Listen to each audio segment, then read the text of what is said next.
민족의 진로보다는 그냥 앞으로 어떤 중학교에 갈 수 있을지에 대한 고민이 많았는데요. 특별히 중학교 가는 고민이 많았다고요? 네, 그렇죠. 특별하게 없는 이거 다 자르겠다. 안녕하세요. 수요평화뉴스의 이진호입니다.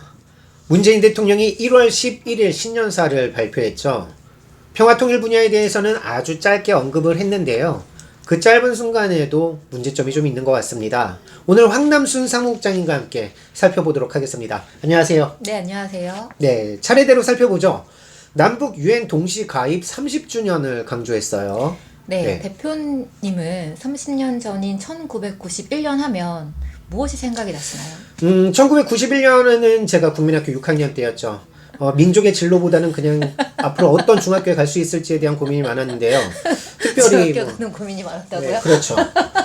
1991년 하면 남북 유엔 동시 가입도 있지만 남북 기본 합의서도 91년도에 발표가 됐었습니다. 네. 남북 기본 합의서는 남북이 서로의 체제를 인정하고 상호 불가침을 약속한 서로의 합의인데요. 네. 그런데 문재인 대통령은 집권 내내 평화 통일이 아니라 평화 공존을 이야기하더니 네. 급기야 91년도를 기억하는 건 남북 기본 합의서가 아니라 유엔 동시 가입을 이야기하고 있습니다. 네.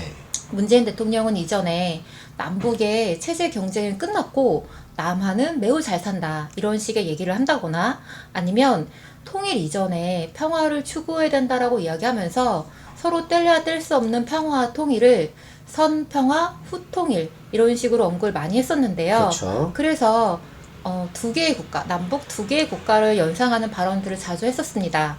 이번 발언도 이런 인식의 연장선인 것 같습니다. 이번 신년사에서 한미 동맹에 대해서도 한 줄이 언급되어 있었습니다. 네, 딱 한 줄. 네. 미국 바이든 행정부의 출범에 발맞추어 한미 동맹을 강화한다라고 이야기했는데요. 여기서 더 강화할 게 있는지도 더 궁금한데요.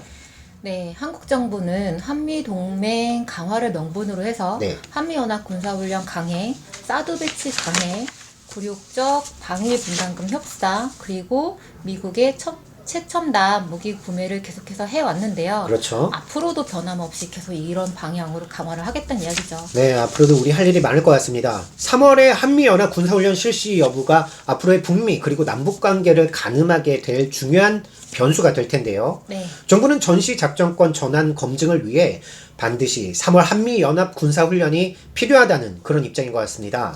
네. 네, 미국은 한국군의 전시작전권 반환을 늦추기 위해서 계속해서 조건을 상향시키고 있습니다. 네. 게다가 애초에 내걸었던 조건 중에 한반도와 동북아 주변에 안보 환경 구축을 하겠다라는 게 있는데요. 네. 만약에 3월에 한미연합 군사훈련이 실시가 되면 북한이 이에 대해서 대응하겠다라는 게 다 예상이 되지 않습니까? 그렇죠. 당연하죠. 그렇다면 한미연합 군사훈련을 하면 이 한반도 일대의 군사적 긴장이 높아지기 때문에 네. 당연히 전작권 전환이 늦춰지는 것으로 예상이 될 수밖에 없습니다. 네.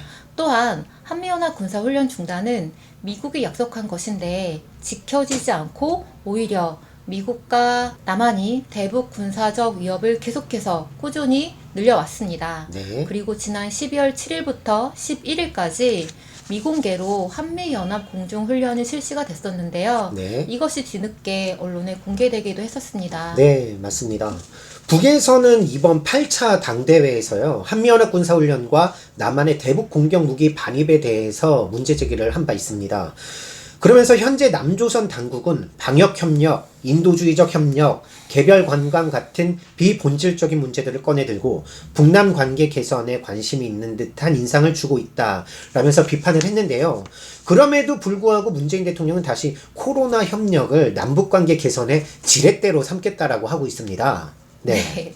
얼마 전까지 코로나1 확진자가 1000명이 넘어가고 네. 자영업자들의 희생에 대해서는 보상은 없이 일정 금액의 지원금만 주겠다라고 하는 정부가 네. 게다가 코로나 감염 예방을 위해서 국경 간의 인구 이동을 철저하게 막고 있는 북한과 무슨 코로나 협력을 하겠다고 하는 것인지 어이가 없고요. 그쵸. 게다가 북에서는 남북관계 개선을 위해서는 군사적인 문제, 정치적인 문제를 개선해야 된다라고 이야기를 하면서 네. 방역협력은 비본질적인 것이라고 이야기를 했는데 거기에 대고 다다음 날 다시 방역 협력을 이야기하고 있는 것도 어이가 없습니다. 네. 이런 식의 엇박자로는 남북 대화가 재개될 리가 없겠죠. 저 어려울 것 같아요. 문재인 대통령은 전쟁 불용, 상호간 안전 보장, 공동 번영의 남북 합의를 언급하면서요. 평화 안보 생명 공동체 문을 활짝 열자고 했습니다. 그러면서 1월 1일에는요. 조기 경보 통제기 피사일을 직접 타고 2시간 동안 정찰 활동을 하고 왔습니다. 같은 날 이른바 참수부대라고 불리는 신속 대응 사단을 창설했죠.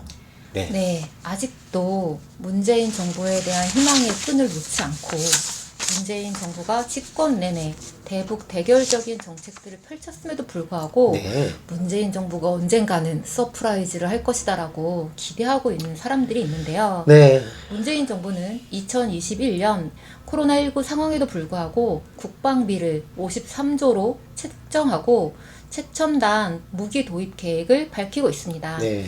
또한 2017년 세계 12위로 평가받던 한국의 군사력은 2020년엔 6위로 껑충 뛰어올랐습니다. 네. 문재인 정부 집권 4년 동안 국방비는 41조에서 53조로 무려 12조가 늘어났습니다.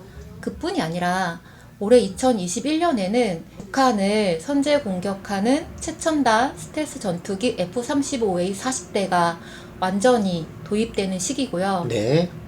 또한 문재인 정권 집권을 시작했던 그 해에 참수 부대라 불리웠던 특전사 부대가 창설됐습니다. 네. 그리고 올해 1월 1일에는 항공기로 북한 지역에 침투해서 북한의 요충지를 점령하고 핵심 부대를 경멸하는 임무를 가지는 신속 대응 사단을 창설했습니다. 네. 북한에 대한 군사적 위협을 이렇게 끊임없이 하면서 평화 공존을 이야기하고 북한에는 핵무기를 포기하라고 하면서 끊임없이 대북 공격 무기를 도입하고 있는 것이 문재인 정부인데요. 이것은 북한에게 백기투항하는 것밖에 되지 않습니다.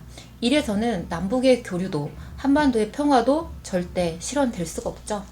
네. 문재인 대통령이 기억하는 91년 유엔 동시 가입 이후에 남북 기본합의서가 채택되고요. 92년에 한미연합 군사훈련인 팀 스프리트 훈련이 중단됐습니다. 문재인 대통령이 신년사에서 언급한 평화, 안보, 생명 공동체의 문을 열어내자는 것, 바로 3월 예정된 한미연합 군사훈련을 중단시키는 것이 답일 것입니다. 평창 동계올림픽 전에도 한미연합 군사훈련을 중단하자고 미국 대통령에게 전화하지 않았습니까? 문재인 대통령 91년 남북 기본합의서와 팀 스프릿 중단의 역사, 이거 묻어두려고 하는 것은 아닌지 우려스럽습니다. 오늘 수요평화 뉴스 여기까지입니다. 감사합니다.